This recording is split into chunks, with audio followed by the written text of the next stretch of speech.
Halo teman-teman semuanya, terima kasih sudah mengklik video ini. Di sini saya Sofia Nurjana. Kali ini saya akan berbagi ilmu tentang klasifikasi materi. Nah, sebelumnya ada yang tahu nggak kalau pergolongan materi secara kimia itu lebih menekankan kepada komposisi dan struktur materi seperti zat tunggal dan campuran. Berdasarkan sifat kimia, materi digolongkan menurut komposisi dan sifat materi.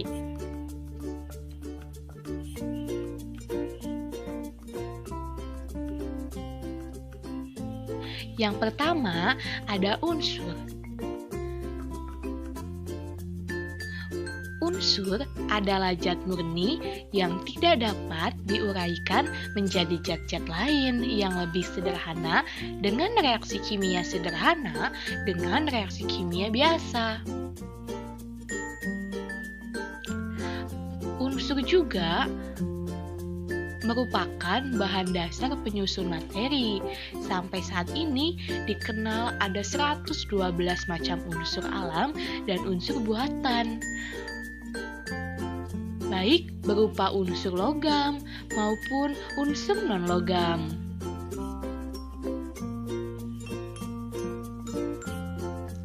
Unsur logam seperti besi, yang misalnya tersusun atas atom-atom besi. Sementara unsur non-logam seperti belerang, dan yang tersusun atas atom-atom belerang.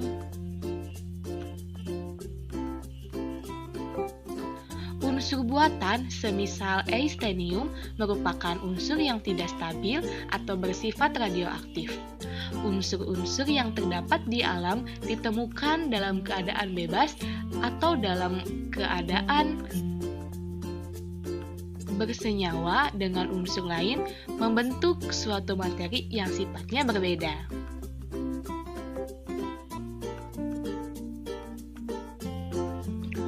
Unsur-unsur yang ditemukan dalam keadaan bebas di alam misalnya intan, gas helium, dan emas.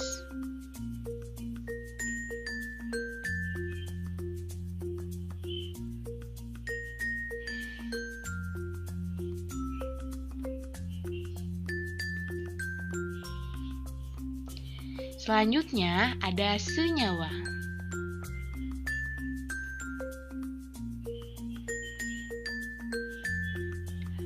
Senyawa berbeda dengan unsur yang tadi. Senyawa adalah zat murni yang dapat terurai dengan reaksi kimia biasa membentuk zat-zat lain yang lebih sederhana. Senyawa merupakan gabungan dua unsur atau lebih yang terdapat dalam unsur materi yang dihasilkan melalui reaksi kimia. Adapun contoh dari senyawa, misalnya minyak bumi, karbohidrat, protein, lemak, kapur, dan masih banyak yang lainnya.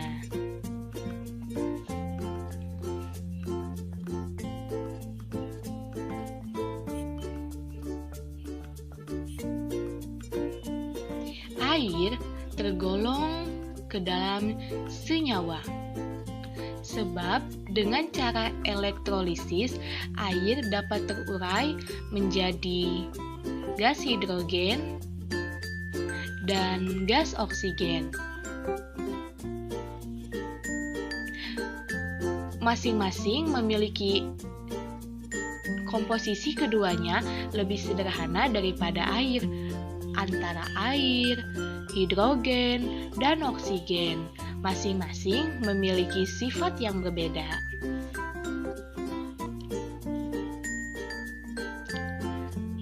Tahukah kamu, pada suhu kamar Air berwujud cair, tak berwarna, tak berasa, dan dapat digunakan untuk memadamkan api. Oksigen pada suhu kamar berwujud gas, tidak berwarna, tidak berasa, dan dibutuhkan untuk melangsungkan pembakaran. Hidrogen berwujud gas, tak berwarna, lebih ringan dari oksigen, dan dapat digunakan sebagai bahan bakar roket.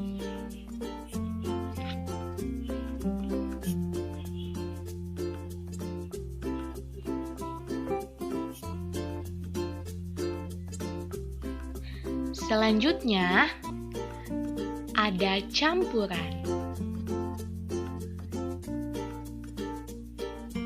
Pada suhu kamar, campuran adalah suatu materi yang tersusun atas dua atau lebih zat dengan komposisi tidak tetap dan masih memiliki sifat-sifat zat asalnya dinamakan campuran. Dengan kata lain, suatu jenis materi dikatakan campuran apabila materi tersebut memiliki keragaman dalam komposisi dan sifat-sifat zat asalnya masih tampak.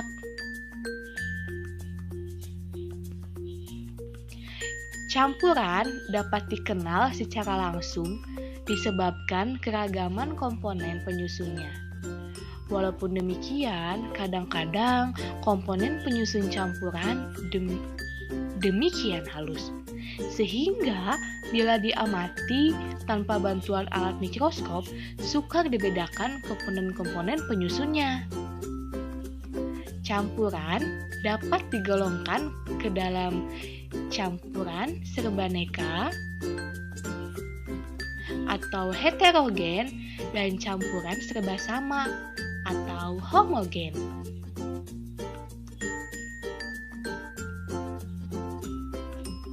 Tahukah kamu, materi campuran heterogen memiliki komponen penyusun yang dapat dibedakan.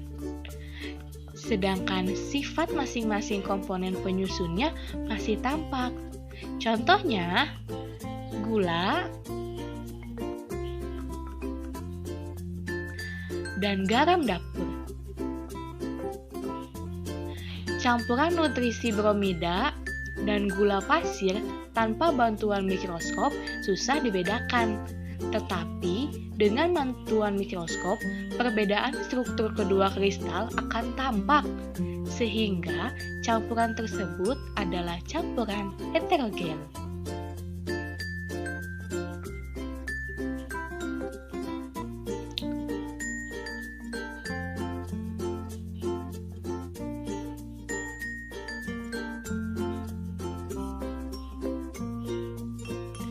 Suatu campuran dikatakan homogen apabila keseluruhan materi penyusun campuran itu tidak dapat dibedakan satu dengan yang lainnya, tetapi sifat masing-masing komponen penyusunnya masih tampak. Contohnya, air teh manis yang merupakan campuran dari air, teh, dan gula. Dari sudut pandang manapun kita amati, air teh manis itu tampak homogen, baik warna, rasa, maupun kekentalannya. Sehingga dari dalam satu gelas tersebut, kita tidak dapat membedakan mana bagian yang merupakan teh, air, atau gula. Tetapi sifat dari masing-masing komponennya masih ada, seperti rasa manis dari gula, warna merah dari teh, atau wujud cair yang berasal dari sifat fisika air.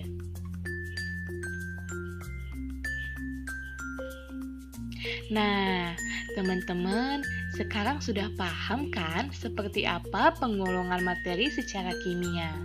Nah, jika kalian masih ada yang dibingungkan atau masih belum paham, boleh ya komen di bawah. Terima kasih atas perhatiannya. Saya Sofia Nurjana dari Prodi PGSD semester 5B. pamit undur diri. Goodbye. Wassalamualaikum warahmatullahi wabarakatuh.